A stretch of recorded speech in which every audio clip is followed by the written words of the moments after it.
मैं श्याम गदानी पैसे से सिविल इंजीनियर हूँ। आर्किटेक्चर इंटीरियर डिज़ाइन का बेसिक मेरा व्यवसाय है, लेकिन जैसे जैसे हम लोग मेरे जॉब में हमने देखा कि पुराने जहाँ जहाँ हम लोग जाते हैं तो पुरानी यादें जुड़ी हुई होती है, और हमें लगता है कि यहाँ पे भी देश के जुड़ी हुई बहुत सारी यादें हम सीखने के लिए जाते हैं, हमारा प्रोफेशन, लेकिन उसके साथ हर जगह पे कुछ ना कुछ पुरानी बातें जुड़ी हुई होती है।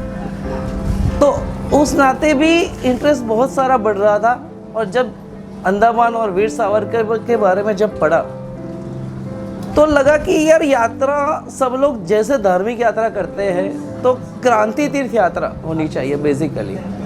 तो क्रांति तीर्थ नाम मैंने मेरे दिमाग में रख के दिया हुआ है।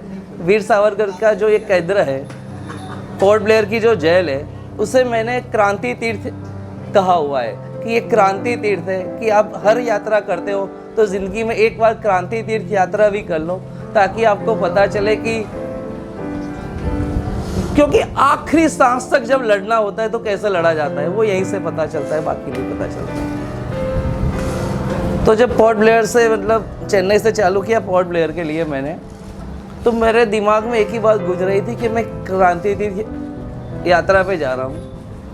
तो जा रहे तो दिमाग में क्या घूम रहा है, हम लोग भगवान के पास आ रहे होते तो भी उसे बोलते कि हाँ भगवान मैं तेरे पास आ रहा हूँ। वैसा ही कुछ फीलिंग जब दिल में हुआ तो मैंने जो कविता, मेरे शब्द मेरे अंदर से निकले वो ये थे, माफ़ करना शहीदों मुझे माफ़ करना, माफ़ करना शहीदों ओ हुतात्मा मुझे माफ़ करना, आपके वहाँ आते आते मेरी आधी उम्र बीत चुकी है, माफ़ करना शहीदों मुझे माफ़ करना, माफ़ करो ओ शहीदों મને માફ કરો, તમારા સુધી આવવામાં મારી અડધી જિંદગી પસાર થઈ ચૂકી છે, ઓ શહીદો મને માફ કરો। તમારા શરીર પર જ્યારે અંગ્રેજો લાઠી અને દંડા વડે ઘા કરી રહ્યા હતા ત્યારે એના પર એ ઘાને હાથથી કહેવાય ને સહેલાવવા માટે પણ હું નહોતો આવી શક્યો, ઓ શહીદો મને માફ કરજો। તમને જ્યારે એક એક પાણીના ટીપા માટે તરસાવવામાં આવતા હતા ત્યારે તમારા હોઠને ભીનાશ આપવા માટે પણ હું નહોતો આવ્યો, ઓ શહીદો મને માફ કરો।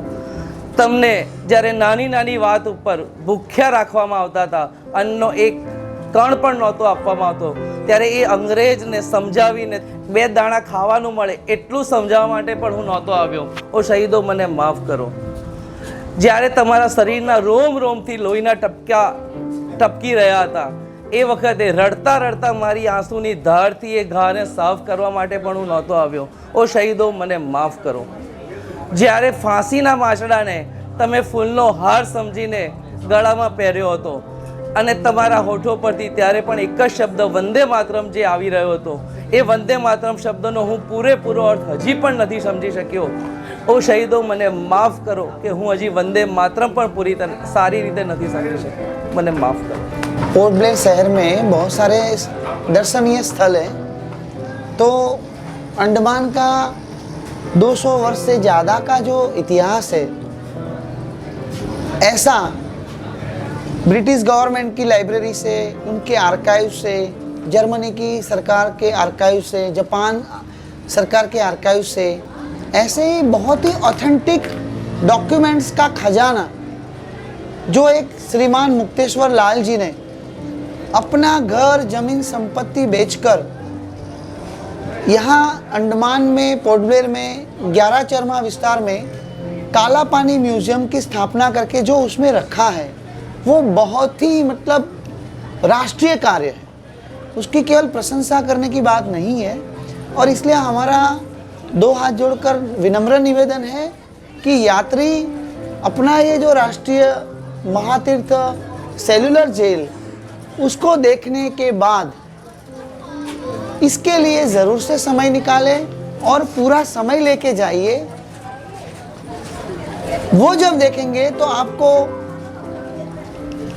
लगभग सेलुलर जेल और उसके बाद का आपके सामने पूरा चित्र आ जाएगा। मैंने खुद महसूस करना था। मैंने जब ये भारत आभार पर्व के साथ यात्रा की शुरुआत करने का सोचा तो मैं भी प्रोफेशन से आर्किटेक्ट हूँ, इंटीरियर डिज़ाइनिंग का है मेरा कामकाज, में सिविल इंजीनियर हूँ, बाय क्वालिफिकेशन में सिविल इंजीनियर हूँ। तो मैंने सोचा कि जब तक हम चीज़ को सही ढंग से समझते नहीं है तब तक उसको ठीक से न्याय भी नहीं दे सकते।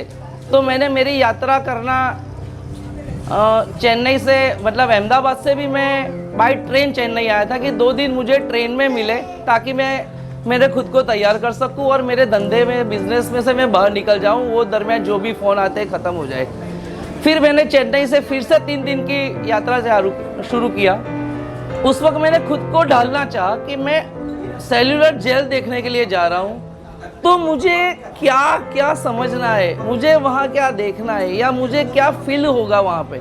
उसके लिए मैंने खुद को तैयार किया और फिर मैं सेल्यूलर जेल के लिए निकला। उस वक्त मैंने जो रास्ते में कविताएं लिखी थी, पहली वही थी कि હું તૈયાર કરીશ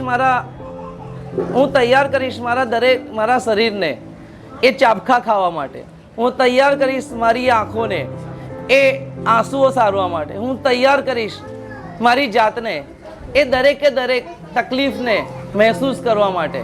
जब ये फीलिंग के साथ हम सेल्यूलर जेल में जाएंगे तो सही मायने में हम सेल्यूलर जेल को देखेंगे।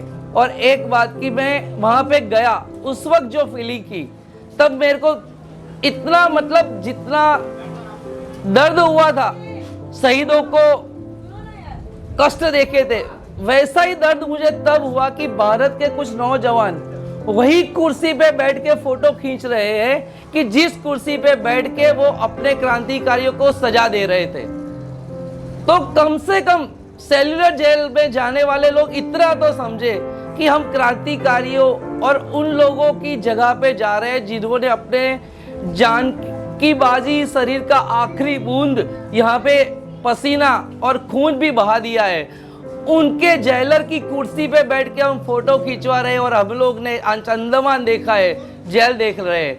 तो कम से कम वो मिट्टी को छुओ, उसको नमन करो, उसको अपने सर पे लगाओगे ना, तभी हम समझ सकते हैं कि हमने सेल्यूलर जेल देखी है। नहीं तो आपने एक कुछ देखने लायक या उस चीज से ज्यादा कुछ नहीं देखा है। कभी मत कहो कि हमने सेल्यूलर जेल देखी है। बस